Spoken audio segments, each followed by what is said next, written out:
મહત્વના સમાચાર કે જ્યાં આકાશી આફત વચ્ચે શાકભાજીના ભાવ આસમાને પહોંચ્યા। શાકભાજીના ભાવ વધતા ગૃહિણીઓનું બજેટ ખોરવાયું। લીલા શાકભાજીના કિલોના ભાવ 40 થી 300 સુધી પહોંચી ગયા।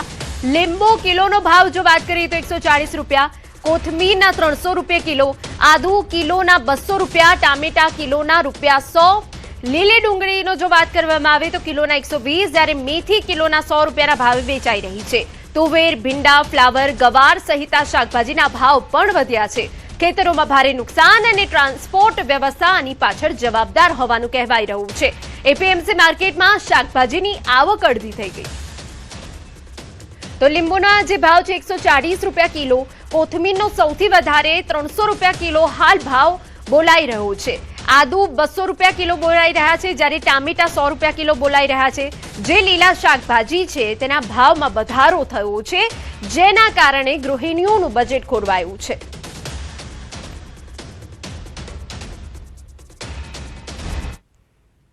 રાજસ્થાનના જોધપુર શહેર અને જિલ્લામાં આખરી મેઘરાજાએ મહેર કરી દીધી।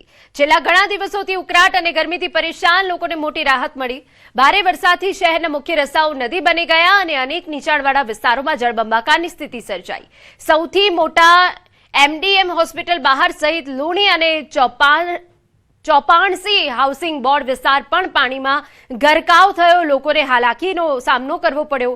બીજી તરફ આ વરસાદથી ગ્રામ્ય વિસ્તારના ખેડૂતોમાં ખુશીનો માહોલ જોવા મળ્યો, કારણ કે કૃષિ નિષ્ણાંતોના જણાવ્યા મુજબ આ વરસાદ ખરીફ પાક માટે લાભદાયી સાબિત થશે।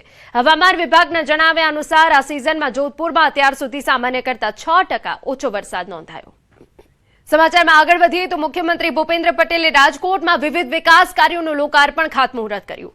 સૌરાષ્ટ્ર યુનિવર્સિટી ખાતેથી 94.42 કરોડ રૂપિયાના ખર્ચે તૈયાર થયેલા 13 પ્રકલ્પોનું લોકાર્પણ કર્યું, તેમજ 153.35 કરોડના વિવિધ પ્રકલ્પોનું ખાતમુહૂર્ત કર્યું। આ સાથે મુખ્યમંત્રીએ પૂર્વ મુખ્યમંત્રી સ્વ વિજય રૂપાણી ટ્રસ્ટના દીક્ષા ગ્રહણ સમારોહમાં ઉપસ્થિત રહ્યા।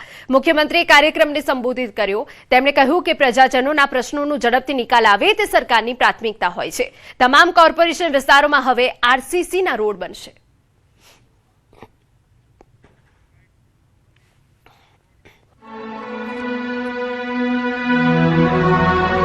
કે ભાઈ હવે નવા જે રોડ તમે બનાવો, જેના વર્ક ઓર્ડર અપાઈ ગયા હોય એ બધાનો વાંધો નથી, પણ નવા જેટલા રોડ કોર્પોરેશન લિમિટમાં બને એ બધા આરસીસીના બનાવવાના હોય।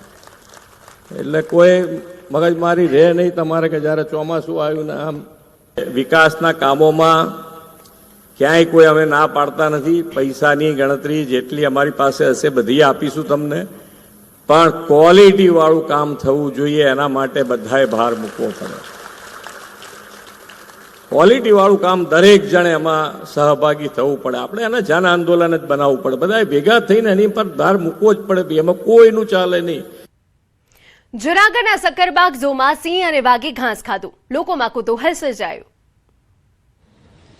સિંહ ભૂખ્યો રહે પણ ઘાસ ન ખાય, આ કહેવતે ખોટી પાડતા દ્રશ્યો જૂનાગઢના સક્કરબાગમાંથી સામે આવ્યા, જેમાં સિંહ અને વાઘ લીલું ઘાસ ખાતા નજરે પડી રહ્યા છે।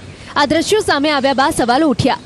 લોકો સવાલ કરી રહ્યા છે કે શું વાઘ અને સિંહને સક્કરબાગમાં ભૂખ્યા રાખવામાં આવે છે?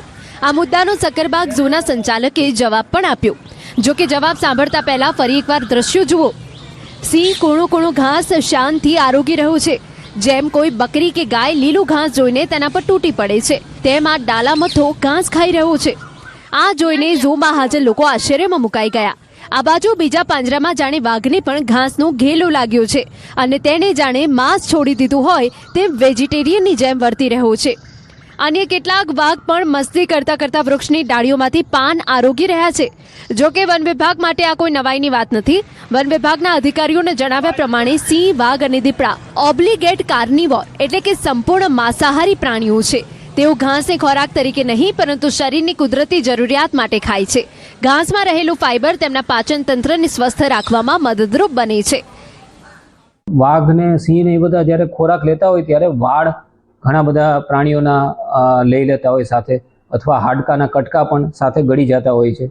તો એ બધાને ધક્કો મળે અને એની પાચન પ્રક્રિયામાંથી બહાર નીકળે, એના માટે થઈને આ ફાઇબર ઇન્ટેક ક્યારેક ક્યારેક જરૂરી બનતું હોય છે। તો રેગ્યુલર નથી ખાતા, ઓકેશનલી ખાતા હોય છે। એટલે કે સિંહ કે વાઘનું ઘાસ ખાવું એ ભૂખની નિશાની નહીં, પરંતુ કુદરતે તેમને આપેલી એક સ્વાભાવિક અને વૈજ્ઞાનિક પ્રક્રિયાનો ભાગ છે. સમાચારમાં આગળ વધીએ તો સતત વરસાદના કારણે ગિરનાર પર્વતનો સમગ્ર વિસ્તાર હરિયાળીથી છવાઈ ગયો છે. ભવનાથ અને જટાશંકર વિસ્તારમાં પણ કુદરતી સૌંદર્ય ખીલી ઉઠતા મોટી સંખ્યામાં લોકો પરિવાર અને મિત્રો સાથે અહીં ઉમટી પડ્યા.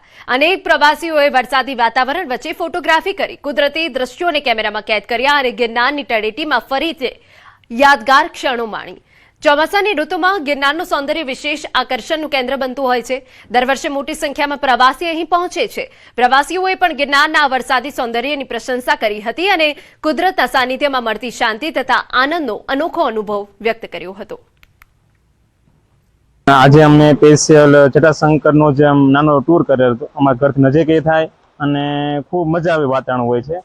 ખાસ કરીને ચોમાસામાં આ વિસ્તારમાં તો આમ કુદરતનું સૌંદર્ય ફૂલ એન્જોય કરાવે એવું હોય છે અને એમાં આજે તો વરસાદની મહેર છે એટલે ખૂબ મજા આવે છે. એક તો પેલા અંદર જતા એકદમ શાંતિની અનુભૂતિ થાય અને બીજું એ છે કે આપણે ટૂંકા સમયગાળામાં એટલે નજીકના વિસ્તારમાં ફરી શકીએ એવી જગ્યા છે. આપણે કાશ્મીર કે બીજી જે કેરલા એવી જગ્યાએ ન જઈ શકીએ તો અહીંયા એનું વાતાવરણ એવું જ છે અને આપણી નજીકના વિસ્તારમાં છે. અત્યારનો એનો માહોલ જોઈને એવું જ લાગે છે કે આપણે બીજા રાજ્યમાં આવી ગયા છીએ. જેમ અહીંયા તમે જોઈ શકો છો આજુબાજુ ઝરણા વહી રહ્યા છે, ફૂલ વરસાદ ચાલુ છે તો અમે વરસાદની મજા લેવા માટે જ અહીંયા આવેલા છીએ. ગિરનાર પર્વત અને ભવનાથ તળેટીમાં આજે ફરી વહેલી સવારથી જ વરસાદી માહોલ છે અને આપ જોઈ શકો છો કે ગિરનાર પર્વત પર જે વરસાદ વરસી રહ્યો છે જેના કારણે જે ઝરણાઓ છે તે હાલ વહેતા થયા છે અને પાણીની આવક ધીમી ધારે શરૂ થઈ છે. કુદરતી સૌંદર્ય આપ નિહાળી શકો છો કે આ જે જૂની સીડી છે ગિરનારની કે જટાશંકર મહાદેવના મંદિરે જવાય છે અને અહીંથી જ ગિરનારની જે જૂની સીડીએ પણ જવાય છે અને તે જ માર્ગો પર હાલ આજે રવિવારનો દિવસ, રજાનો દિવસ અને ઝરમર વરસાદી માહોલ વચ્ચે જે આ ઝરણા વહી રહ્યા છે ને જેના કારણે પ્રકૃતિ સોળે કરાએ ખીલી ઉઠી છે. તો બીજી તરફ શ્રદ્ધાળુઓ પણ જટાશંકર મહાદેવના આ દર્શન કરવા માટે આવી રહ્યા છે. આ ઝરમર વરસાદનો અને પ્રકૃતિનો આનંદ માણવા પણ આજે જે રીતે શ્રદ્ધાળુઓ છે, જે પ્રવાસીઓ છે તે ભવનાથ તરફ આવી રહ્યા છે અને જાણે તે કાશ્મીર કે મનાલી આવી ગયા હોય તેવા નજારો જોઈ અને તે અદ્ભુત અનુભવ કરી રહ્યા છે. અને હાલ મોટી સંખ્યામાં શ્રદ્ધાળુઓ છે તે આજે રવિવાર હોવાથી જટાશંકર મહાદેવ અને ભવનાથ અને ગિરનાર તળેટી તરફ જોવા મળી રહ્યા છે.